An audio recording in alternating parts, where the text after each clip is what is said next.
apart from the land in Africa being fertile and able to support a variety of crops, it is also worth noting that there are a lot of opportunities here for farmers. So people are moving from Canada, Mexico, other places, coming just to settle and then farm.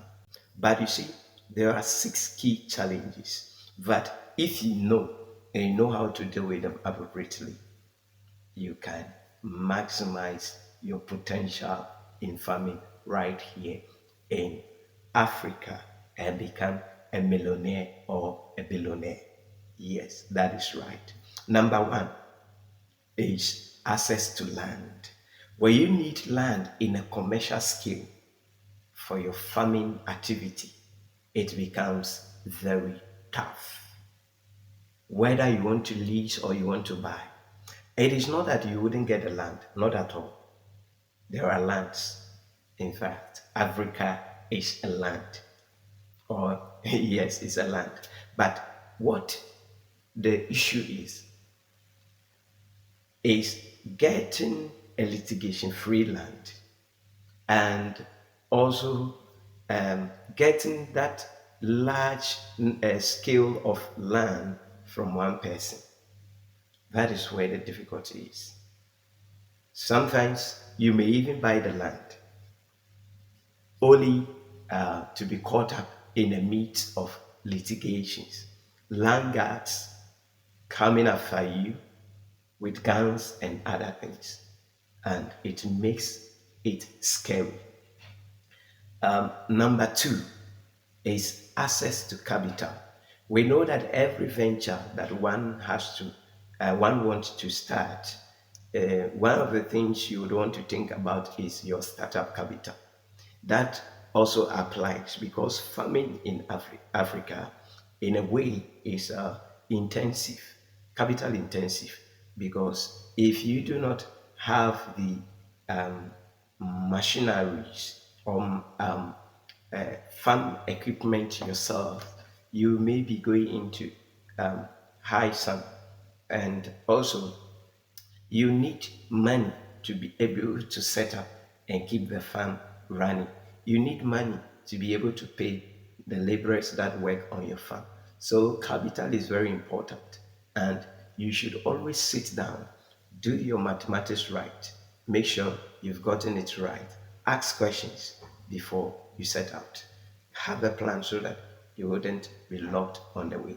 Now, I just want to ask of you to kindly subscribe if you have not done so yet, and also share this link with your friends, families, groups, and let all of them come on board and support what I do or what we do by subscribing.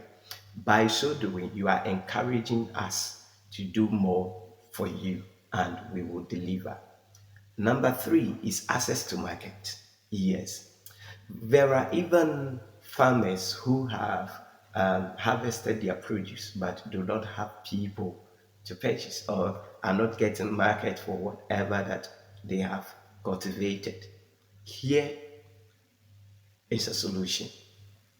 Before you set out on your farm journey, please make sure you've done your market survey right, and also make sure that you have off takers. I mean, make sure that you have gotten the market segment targets that are readily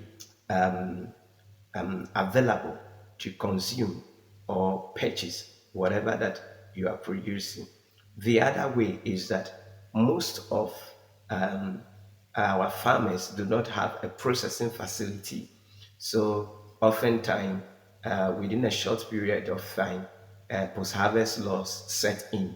So they are forced to sell their produce within a short period of time to avoid loss. And so sometimes the demand becomes very low because there is a lot of such in the system.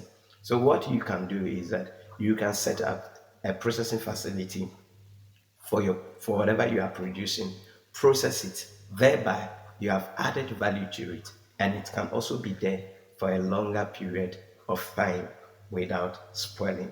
So make sure you have an off-taker, somebody who you are producing for. If it is a pineapple, if you do not have a facility of your own, make sure that you have a factory that you are supplying this thing to. Yes, if whatever it is, just make sure that you have gotten your market right.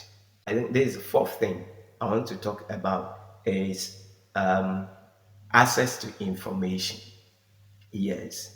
Um, the Crop Research Institute, uh, for instance, in Ghana, supposed to provide farmers with a lot of information about some of these crops that they want to go into. And if you have any question, you go to them. It can be livestock, they will help you with all that. But getting a factual and empirical data, information to support your farming. Is a farming is a science, all right. You shouldn't just set out and do anything. So getting the right information becomes very difficult. Now, in the abundance of um, connectivity, I mean the internet everywhere, people are able to research online and all that. But even online, coming up with authentic informations that are applicable to our climate is also hard to come by. So what I advise is that instead of depending on whatever that have been posted online, visit farmers. Yes, visit farmers who are doing the same thing that you want to do or similar thing that you want to do. See, I tell you the truth. Those farmers have answers that, excuse me, some of our consultants do not have.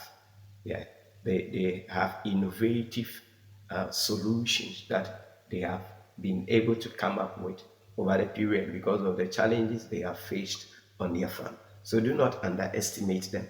Make sure that you get the right information before you start out to avoid losing your capital.